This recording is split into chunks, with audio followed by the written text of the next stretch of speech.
आणि तुझ्या पोटी एक कृष्ण सखी जन्माला येईल। पहा बरं का, अगदी जिथं आपण भगवान श्रीकृष्णांचा उल्लेख करतो, भगवान श्रीकृष्णांचं नाव घेतो, तिथे लगेच श्रीकृष्णांबरोबर आपल्या मुखातून अजून एक महिला भक्ताचं नाव बाहेर पडतं। भगवान श्रीकृष्णांची सखी राधा, राधेचं नाव अगदी पहा, सनत कुमारांनी सांगावं, कलावती तू राधेची आई बनशील, तुझ्या पोटी राधा जन्म घेईल। तिघींनाही पहा किती भाग्यवान आहेत। एक पार्वतीची आई झालीय मेना माता, दुसरी सीता मातेची आई झालीय धन्या माता, आणि तिसरी कलावती माता राधेची आई झालीय। राधा अगदी एक प्रकारे शुकदेवांच्या गुरु आहेत राधा। आपण सुंदर असं राधेचं भजन घेऊन पुढे जाऊयात। जय जय राधा रमण हरि बोल, जय जय राधा रमण हरि बोल, जय जय राधा रमण हरि बोल, जय जय राधा रमण हरि बोल, जय जय राधा रमण हरि बोल, जय जय राधा रमण हरि बोल, जय जय राधा रमण हरि बोल, जय जय राधा रमण हरि बोल, हरि बोल हरि बोल हरि बोल, जय जय राधा रमण हरि बोल, हरि बोल हरि बोल हरि बोल, जय जय हरि बोल हरि बोल, हरि बोल हरि बोल हरि बोल, जय जय राधा रमण हरि बोल, हरि बोल हरि बोल हरि बोल, जय जय राधा रमण हरि बोल, जय जय राधा, जय राधा, जय राधा रमण हरि बोल, जय जय राधा रमण हरि बोल, जय जय राधा रमण हरि बोल, जय जय राधा रमण हरि बोल, जय राधा रमण हरि बोल, जय जय राधा रमण हरि बोल, जय जय राधा रमण हरि बोल, जय जय राधा रमण हरि बोल, हरि बोल, जय हो श्री राधे, जय हो।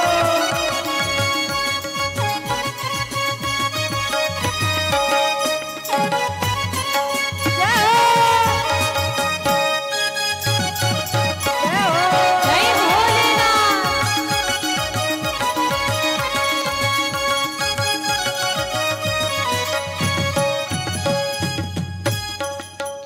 हरि बोल हरि बोल हरि बोल, जय जय राधा रमण हरि बोल, हरि बोल हरि बोल हरि बोल, जय जय राधा रमण हरि बोल, हरि बोल हरि बोल हरि बोल, जय जय राधा रमण हरि बोल, हरि बोल हरि बोल हरि बोल, जय जय राधा रमण हरि बोल, जय जय राधा, जय जय राधा, जय हो जय जय राधा रमण हरि बोल, जय जय राधा रमण हरि बोल, जय जय राधा रमण हरि बोल, जय जय राधा रमण हरि बोल, जय जय राधा रमण हरि बोल, जय जय राधा रमण हरि बोल,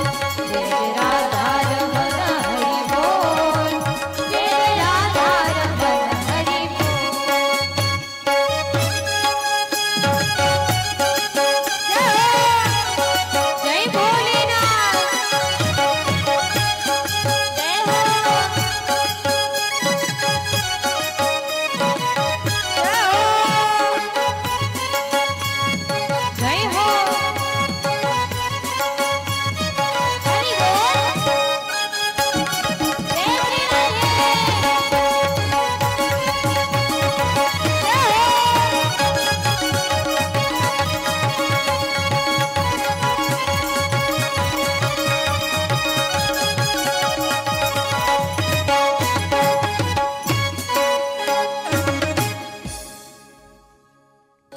जय राधारमण हरि बोल, जय जय राधारमण हरि बोल म्हणा।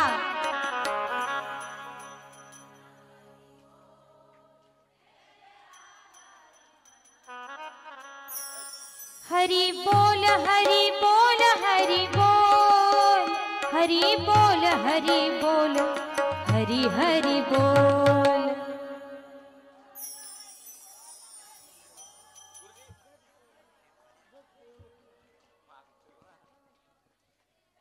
जय जय राधा, जय जय राधा, जय जय राधारमण हरि बोल, जय जय राधारमण हरि बोल, जय जय राधारमण हरि बोल, जय जय राधारमण हरि बोल।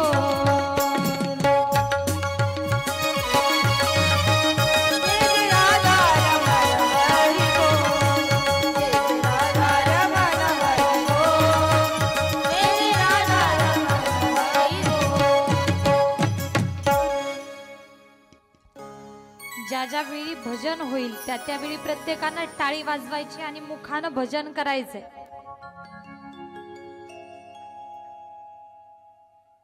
आपण अनुक्रमे पाहिलं की मेना माता पार्वती मातेची आई बनण्याचा आशीर्वाद मिळाला मेना मातेला, त्यानंतर धन्या मातेला सीता मातेची आई बनण्याचा आशीर्वाद मिळाला आणि राधेची आई बनण्याचा आशीर्वाद कलावती मातेला त्या ठिकाणी मिळाला।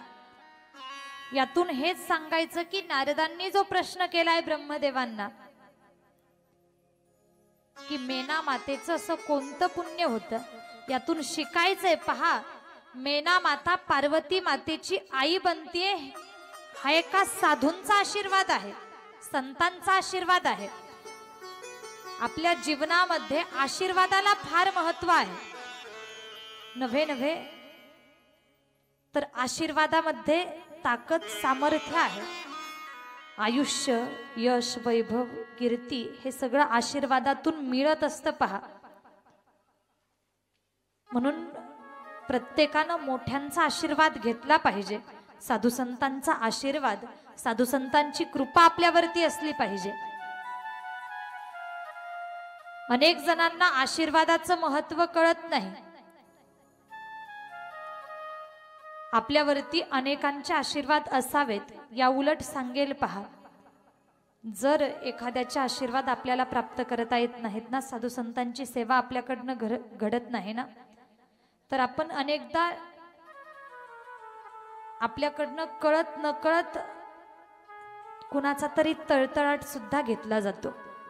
सांगेन मायबाप, घ्यायचे असतील तर इतरांचे आशीर्वाद घ्या,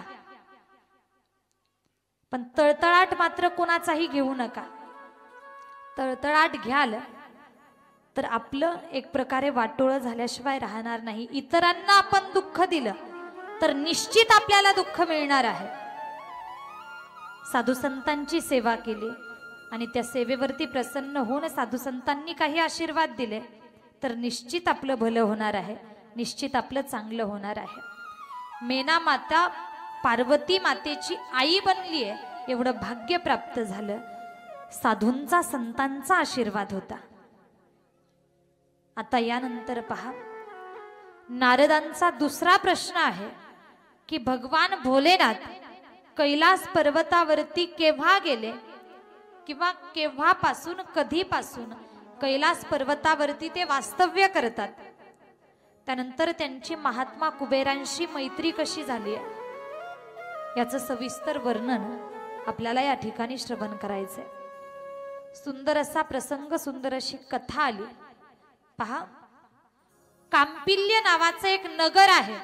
कांपिल्य नावाचं नगर, त्या नगरामध्ये यज्ञदत्त दीक्षित नावाचा एक ब्राह्मण आहे। यज्ञदत्त दीक्षित नाव आहे त्याचं। अगदी त्या ब्राह्मणाचा विचार केला तर तो अगदी यज्ञ विद्या विशारद आहे। वेद, वेदांग, वेदांत यांचं उत्तम असं ज्ञान आहे, ज्ञानी आहे, विद्वान आहे। एवढंच नाही तर अगदी राजगृहात, राजदरबारात सुद्धा त्याला मानाचं स्थान आहे। चतुर आहे, सदाचारी आहे, गुणवान ब्राह्मण आहे, राजा सुद्धा ज्याचा आदर करतो किंवा ज्यानं दिलेल्या सल्ल्यानुसार राजा त्या ठिकाणी कार्य करतो, असा तो सदाचारी यज्ञदत्त दीक्षित नावाचा ब्राह्मण. त्या ब्राह्मणाला एक पुत्र, एक संतान आहे, एक पुत्र आहे, त्याचं नाव गुणनिधी. गुणनिधी नावाचा त्याचा पुत्र. पण व्हावं असं की हा यज्ञदत्त दीक्षित राजगृहामध्ये त्या ठिकाणी कामाला होता, राज दरबारामध्ये जायचा. सकाळी पटकन आपलं काम आटपायचा, नित्यनियम आटपायचा आणि लगेच राजगृही निघून जायचा. संध्याकाळी घरी येण्यासाठी सुद्धा उशीर व्हायचा. मग गुणनिधी जो होता त्याला योग्य काय अयोग्य काय त्याच्यावरती संस्कार करण्यासाठी वेळच नव्हता. आपला मुलगा काय करतोय, कुठे जातोय, कुणाच्या संगतीत राहतोय हे पाहण्यासाठी सुद्धा वेळ नाही. मुलावरती त्याचं लक्ष राहिलं नाही. सर्वस्वी ही जबाबदारी त्यानं आपल्या पत्नीवरती सोपवावी की आता मला वेळ मिळत नाही. गुणनिधीला त्याच्या शिक्षणाची, त्याच्या संस्कारांची सगळी काही जबाबदारी पत्नीवरती टाकली. पत्नीनं स्वीकारली. आणि पहा, एका वेळेला व्हावं असं की गुणनिधी, या गुणनिधीला ज्ञानार्जनासाठी, विद्यार्जनासाठी गुरुगृही पाठवलं गेलं. गुरुच्या घरी गुरुगृही हा गुणनिधी गेलाय, त्या ठिकाणी ज्ञान मिळवण्यासाठी पाठवलंय. पण गुणनिधी ज्ञान मिळवत नाही, अभ्यास करायचा सोडून दिला, चुकीची संगत लागली, चुकीची कृत्य करू लागला, चांगले संस्कार होत नाहीत, विद्यार्जन करत नाही, ज्ञान मिळवत नाही, व्यसन करायला लागलाय. अगदी लहानचा मोठा होतो, व्यसनाधीन झाला, खोटं बोलणं, अगदी ब्राह्मणाचं जे काही आचरण असतं त्यापेक्षा एकदम विरुद्ध वेगळं आचरण या गुणनिधीचं होत चाललंय. चुकीचं वर्तन आहे. कुसंगतीत हा गुणनिधी गेलाय. आणि मायबाप जीवनामध्ये संगती फार महत्वाची आहे. चांगल्या माणसाला चुकीची संगत लागली तर चांगला माणूस सुद्धा बिघडू शकतो. संगतीचा परिणाम.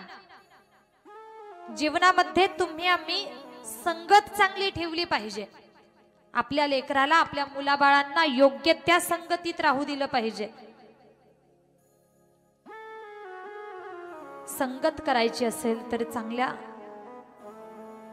माणसाची संगत आपण केली पाहिजे. अगदी पहा, याच्याही पुढे जाऊन सांगेल. संगत, सानिध्य कुणाचं हवं तर साधू संतांचं हवं. संतन के संग लाग रे तेरी अच्छी बनेगी. संतन के संग लाग रे तेरी अच्छी बनेगी. संतन के संग लाग रे तेरी अच्छी बनेगी. संतन के संग लाग रे तेरी अच्छी बनेगी. संतन के संग लाग रे तेरी अच्छी बनेगी. संतन के संग लाग रे तेरी अच्छी बनेगी. संतन के संग लाग रे तेरी अच्छी बनेगी. अच्छी बनेगी तेरी किस्मत रे. अच्छी बने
अच्छी बनेगी तेरी किस्मत जगेगी, अच्छी बनेगी तेरी किस्मत जगेगी।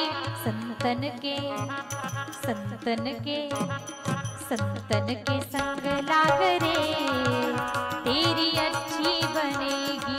संतन के संग लाग रे, तेरी अच्छी बनेगी। आपल्याला वाटतंय ना आपलं चांगलं व्हावं, भलं व्हावं, तर संतांच्या सानिध्यात गेलं पाहिजे। संतांच्या सानिध्यात गेल्यानंतर आपलं हितच होईल, अहित होणार नाही, चांगलंच होईल। पण अगदी मी अनेकदा सांगून गेली, संतांचं सानिध्य, संतांची भेट सहज शक्य नाही। मग अशा वेळेला करायचं काय?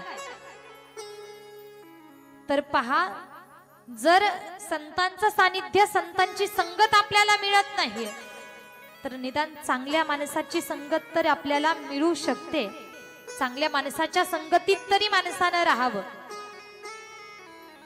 संगतीवरती तुमचं आमचं जीवन अवलंबून आहे का? तर सांगून जाईल पहा। अगदी एखादा दारू पिणारा व्यक्ती असेल ना, तो दारू पिणारा व्यक्ती, त्या दारू पिणाऱ्या व्यक्तीच्या सोबत एखादा न पिणारा चांगला व्यक्ती असू द्या, पण फक्त दोघांनी सोबत गावात वेशीत फिरू द्या, राहायला सोबत आहेत। एक दारू पिणारा आहे, एक व्यसन करणारा आहे, आणि दुसरा अगदी सुपारीचंही व्यसन त्याला नसू द्या, फक्त फिरतोय व्यसनाधीन व्यक्तीच्या सोबत। म्हणून लोक, आसपासचे लोक चर्चा करताना त्याला सुद्धा दारोडा म्हणतात। होतं की नाही असं अनेकदा? संगतीवरून आपली किंमत ठरवल्या जाते। आपण कुणाच्या सोबत उठतो, कुणासोबत बसतो, कुणासोबत आपलं राहणं आहे, याच्यावरून लोक आपली किंमत करतात। म्हणून माणसानं नेहमी चांगल्या व्यक्तीची संगत करावी, चांगल्या व्यक्तीच्या सानिध्यात गेलं पाहिजे। माणसाला, चांगल्या व्यक्तीला जर चुकीची संगत लागली तर माणूस वाया गेल्याशिवाय राहत नाही। याही पुढे जाऊन सांगेल, आपला चांगुनपणा एवढा चांगला ठेवा, चांगले विचार आपल्यामध्ये एवढे भरून असले पाहिजेत की एखादा चुकीचा व्यक्ती जरी आपल्या संगतीत आला तरी सुद्धा त्यानं चुकीचे काम सोडून द्यावेत, आणि आपल्या संगतीत आल्यानंतर चांगल्या सवयी, चांगले गुण त्याच्या अंगी गेले पाहिजेत। एवढा चांगुनपणा आपल्याकडेही असावा। आपण चुकीच्या माणसाच्या सोबत राहायला लागलो तर आपण चांगले गुण सोडून द्यायचे आणि त्याचे दोष अंगीकारायचे असं न होता त्यांना आपल्याकडनं शिकावं, आपले चांगले गुण घ्यावेत, असं जीवन माणसानं जगावं। पहा, अगदी मी तुम्हाला थोडंसं महाभारताच्या दिशेनं घेऊन जाईल। कर्ण माहितीये, कर्णाचं नाव ऐकलंय? 5 पांडवांचा भाऊ असणारा कर्ण, कर्णाचं नाव तुम्हाला माहितीये। कर्णाची ओळख आहे, कर्ण दानशूर होता। दानाचा विषय निघाला तर सर्वात अगोदर कर्णाचं नाव घेतलं जातं। पण हा कर्ण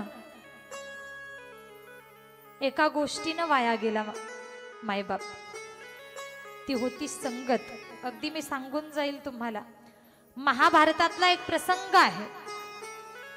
कुरुक्षेत्रावरती युद्धाचं वातावरण आहे। एका बाजूनं पांडव सेना आहे आणि दुसऱ्या बाजूनं कौरव सेना। दोघांमध्ये भयंकर युद्ध चालू आहे। एका बाजूनं धर्म, दुसऱ्या बाजूनं अधर्म। एका बाजूनं नीती आहे, दुसऱ्या बाजूनं अनिती आहे। युद्ध चालू आहे आणि या युद्धातलाच एक प्रसंग, अर्जुन आणि कर्ण समोरासमोर आलेत। एका बाजूनं अर्जुनाचा रथ उभा आहे तर दुसऱ्या बाजूनं कर्णाचा रथ उभा आहे। तसं पाहिलं तर कर्ण हा अर्जुनापेक्षा बलवान होता। पहा बरं, कर्ण सामर्थ्यवान होता, पराक्रमी होता। अगदी अर्जुन सुद्धा धाडसी आहे, धैर्यशील आहे, परंतु अर्जुनाची खरी ताकद म्हणजे त्याचं सारथ्य, जगाचा मालक सारथ्य करत होता। ध्वजस्तंभावरी वानरू मूर्तिमंत शंकरू सारथी शारंग धरू अर्जुनेसी. अर्जुनाच्या रथाच्या ध्वजस्तंभावर साक्षात हनुमंतराय होते, जे मूर्तिमंत शंकर आहेत, भगवान भोलेनाथांचाच एक अवतार आहेत, हनुमंतराय होते. एवढंच नाही तर रथाचं सारथ्य पण जगाचा मालक करतोय भगवान श्रीकृष्ण करतायत. आणि तरी सुद्धा घडतंय काय पहा. अर्जुनानं कर्णावरती बाण सोडला. कर्ण समोर आहे ना, भीषण युद्ध प्रारंभ झालंय. अर्जुनानं कर्णावरती बाण सोडला. अर्जुनाच्या बाणानं कर्णाचा रथ 2 पावले मागे सरकला. पहा बरं, अर्जुनाच्या बाणानं कर्णाचा रथ 2 पावले मागे सरकतोय. पुन्हा उलटून कर्णानं अर्जुनाच्या रथावरती बाण सोडला. अर्जुनाकडे बाण सोडला तर कर्णाच्या बाणानं अर्जुनाचा रथ फक्त 1च पाऊल मागे सरकला. कर्णाचा रथ 2 पावलं मागे सरकतोय, अर्जुनाचा रथ 1च पाऊल मागे सरकला. पुन्हा अर्जुनानं कर्णावरती बाण सोडावा, कर्णाचा रथ 4 पावले मागे सरकला. पुन्हा कर्णानं अर्जुनावरती बाण सोडला, अर्जुनाचा रथ फक्त 2च पावले मागे सरकला. आणि भगवान श्रीकृष्ण म्हणतात, कर्णाकडे पाहून बोलतात, वा कर्णा, शाबास कर्णा, अरे तू पराक्रमी आहेस, धाडसी आहेस, किती बलवान आहेस. स्तुती केली कर्णाची. कोणी? भगवान श्रीकृष्णांनी, जे अगदी अर्जुनाचा रथ चालवण्याचं काम करतायत. रथात बसलेत अर्जुनाच्या आणि स्तुती करतायत अर्जुनाच्या शत्रूची, कर्णाची. अर्जुनाला राग आला, प्रभू हा काय प्रकार आहे. रथात माझ्या बसलात आणि स्तुती माझ्या शत्रूची करतात. माझ्या बाजूने आहात पण माझ्या शत्रूची स्तुती करताय. पटलं नाही अर्जुनाला. आणि प्रभू स्तुती कधी करावी? ज्या वेळेला समोरचा विजयी ठरलाय. इथं पाहिलं तर माझ्या बाणानं कर्णाचा रथ 2 पावले मागे सरकला आणि त्याच्या बाणानं माझा रथ फक्त 1च पाऊल मागे सरकतोय. अगदी इथं पाहिलं तर मी पराक्रमी ठरला जाऊ शकतो. मी पराक्रमी आहे, मी सामर्थ्यशील आहे, हे प्रत्यक्षात दिसतंय. पण तरी सुद्धा तुम्ही कर्णाची स्तुती करता का? तर भगवान श्रीकृष्णांनी जे उत्तर दिलं ते खूप सुंदर आहे.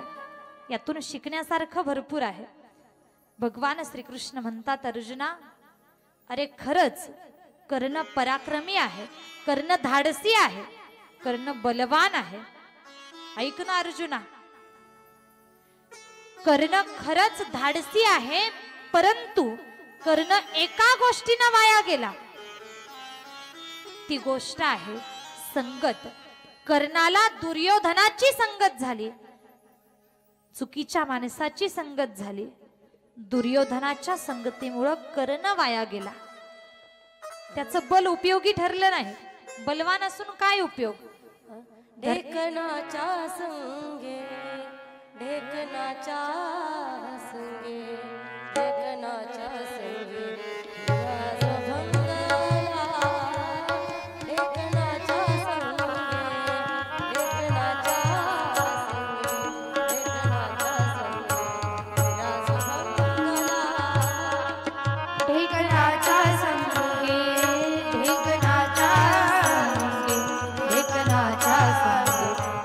जो भंगला ढेकणाच्या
साधूच्या संगे हिरा जो भंगला, कुसंगे नाडीला साधू जैसा.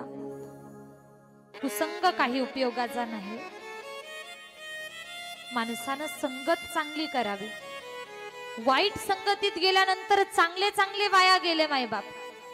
या उलट चांगल्याची संगत घडल्यानंतर अनेक जणांमध्ये परिवर्तन घडलं. संगतीचा परिणाम काय आहे? चांगल्या संगतीचा परिणाम काय आहे? अहो, अगदी पहा, भिल्ल कुळात जन्माला आलेली एक स्त्री, सांगेन मी तुम्हाला, पहा, भिल्ल कुळात जन्माला आलेली एक कन्या, ती कन्या उपवर झाली. उपवर झाली, मोठी झाली. आई वडिलांनी विवाह ठरवला. विवाह ठरवला, विवाहाची तयारी चालू झाली. अगदी 2-3 दिवसावरती विवाह सोहळा येऊन ठेपलाय. अनेक नातेवाईक पाहुणे घरी आलेत आणि त्या मुलीनं पाहावं की अरे, आपल्या घराच्या दारामध्ये अगदी 25-30 बकऱ्यांची दावण आहे. 25-30 बकरे बांधलेले आहेत. पाहिलं त्या मुलीनं. आईला प्रश्न केला, आई, हे बकरे कशासाठी? या बकऱ्यांची दावण कशासाठी? तर त्या आईनं सांगावं, अगं, तुझ्या विवाहाला जे काही नातेवाईक, जे काही पाहुणे येणार आहेत, त्या पाहुणे मंडळींना मेजवानी म्हणून ही बकऱ्यांची दावण आहे. हे सगळे बकरे आहेत. ऐकलं त्या मुलीनं. जसं ऐकलं, विचार केला, अरे, आपला विवाह म्हणजे एक प्रकारे 2 जीवांचं मिलन. जर 2 जीवांना एकत्र येण्यासाठी, 2 जीवांचं मिलन होण्यासाठी जर 25 जीवांचा बळी द्यावा लागत असेल, तर म्हटली मला हा विवाहच नको आहे. त्याच क्षणी घराचा त्याग केला आणि वनामध्ये निघून गेली. जी गेली ती पुन्हा परत आली नाही. त्या मुलीचं नाव, त्या स्त्रीचं नाव शबरी. निघून गेली, परत आली नाही. आणि पुढे गेल्यानंतर, वनामध्ये गेल्यानंतर मातंग ऋषींच्या आश्रमात अनेको दिवस सेवा केली. सेवा केली. मातंग ऋषींच्या एक प्रकारे संगतीत आली. मातंग ऋषींची संगत मिळाली. आणि परिणाम काय झाला? साधूच्या संगतीत गेल्यानंतर, संतांच्या संगतीत गेल्यानंतर एक दिवस जगाचा मालक तुला भेटायला येईल. मातंग ऋषी